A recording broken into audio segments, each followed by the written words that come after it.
शिव जी का मन से उसे भोले शंकर ने अपना बनाया।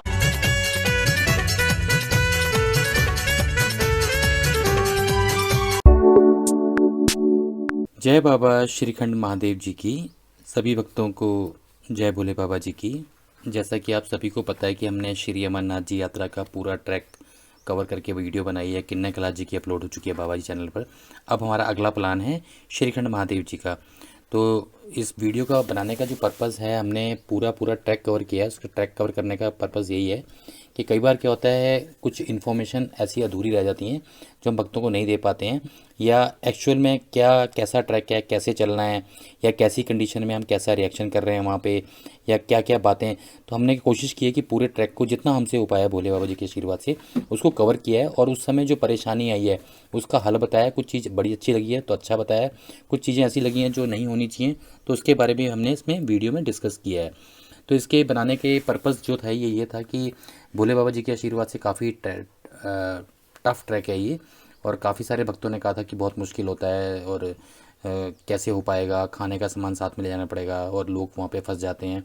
तो भोले बाबा जी के आशीर्वाद से जब हमने यात्रा शुरू की थी, तो जब से हमने पूरी रिकॉर्डिंग बनानी शुरू की थी और पूरा जब दर्शन करके आए, तो जो जो हमारा अनुभव हुआ, एक्सपीरियंस हुए, वो सारे हम इसमें बोलते चले हैं और वीडियो को बनाते चले हैं, ताकि इसके दो फायदे होंगे। अब कुछ यात्री ऐसे हैं जो नहीं जा पाते हैं एज की वजह से, या शरीर ठीक नहीं है, क्योंकि वहाँ पे घोड़ा, पिट्ठू, पालकी कुछ नहीं चलता है, सिर्फ पिट्ठू वाला चलता है।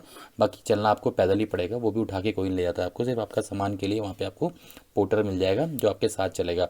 बाकी पूरा ट्रैक आपको पैदल करना पड़ता है। और श्रीखंड महादेव जी जितनी भी यात्राएं मैंने अभी तक की हैं, मुझे जो सबसे मुश्किल और लंबी यात्रा लगी वो श्रीखंड महादेव जी की लगी, और वाकई में ही मुश्किल यात्रा है, लेकिन फिर भी भोले बाबा जी के आशीर्वाद से हमने दर्शन किए। आप देखेंगे आगे वीडियो में कि हमने कैसे कैसे दर्शन किए, और कैसे कैसे मतलब कितनी बार मन हुआ कि वापस मुड़ जाएं, बहुत मुश्किल है। तो और खाने की फैसिलिटियाँ भी अच्छी हैं, रुकने की भी हैं। तो हमने इस पूरी सीरीज़ में, हम पूरी एक सीरीज़ बना रहे हैं जो हमारी पार्ट 1, 2, 3, 4, 5, 6 के हिसाब से चलेगी। देखते हैं कितने पार्ट बनते हैं लास्ट तक। कोशिश की जाएगी कि सारे पार्टों की प्लेलिस्ट बना दी जाए, ताकि कोई भी यात्री यात्रा करना चाहता है तो इन वीडियो को देख के अंदाज़ा लग जाता है कि किस तरह की यात्रा है, किस तरह का ट्रैक है, ताकि ये पूरी तैयारी के साथ जाए। पर मेरा ये पूरा दावा है, अगर आप ये पूरी सीरीज़ देख लेंगे तो आपको यात्रा करने में बिल्कुल भी परेशानी नहीं आएगी, क्योंकि जिस समय हम गए थे उस समय बारिश भी खूब थी, बर्फ़ भी खूब थी, और तूफ़ान भी खूब आया था। तो इन हालातों में जब हमने यात्रा की है, तो आप अगर ये सीरीज़ देख लेंगे तो आपको बहुत ज़्यादा अनुभव हो जाएगा, और आप अपनी यात्रा आराम से कर सकते हैं।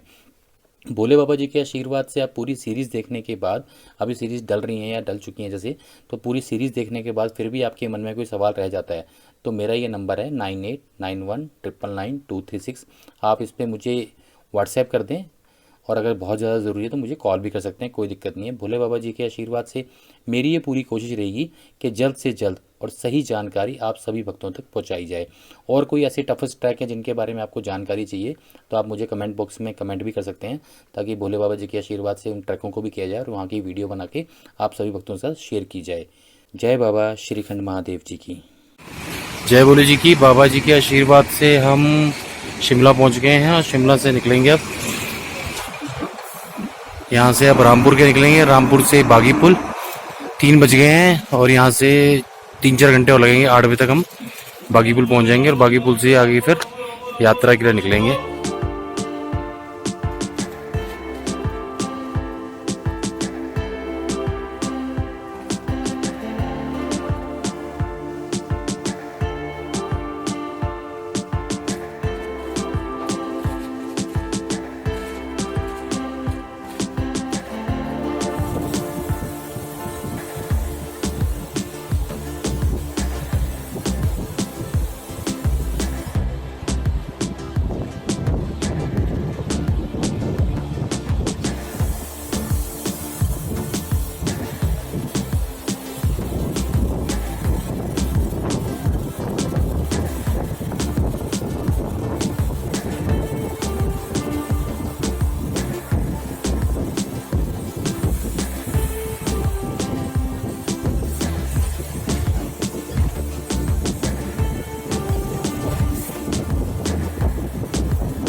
जय बोले जी की बाबा जी के आशीर्वाद से 8:11 हुए हैं और हम रामपुरा से 4 किलोमीटर पहले हैं और यहाँ से निर्मल के रास्ता जा रहा है बागी पुल होते हुए। तो हमें यहीं उतार दिया गया है और यहाँ से अब हमें गाड़ी मिलेगी बागी पुल के लिए और निर्मल के लिए। 8:30 बजे आएगी बस। 8:30 बजे बस आएगी। देखते हैं कोई और ऑप्शन होता है तो ठीक है। देखिए पीछे नदी बह रही है और देखिए ये बोर्ड है यहाँ पे। 3 लोक के दाता मैंने जोड़ा है तुमसे नाता।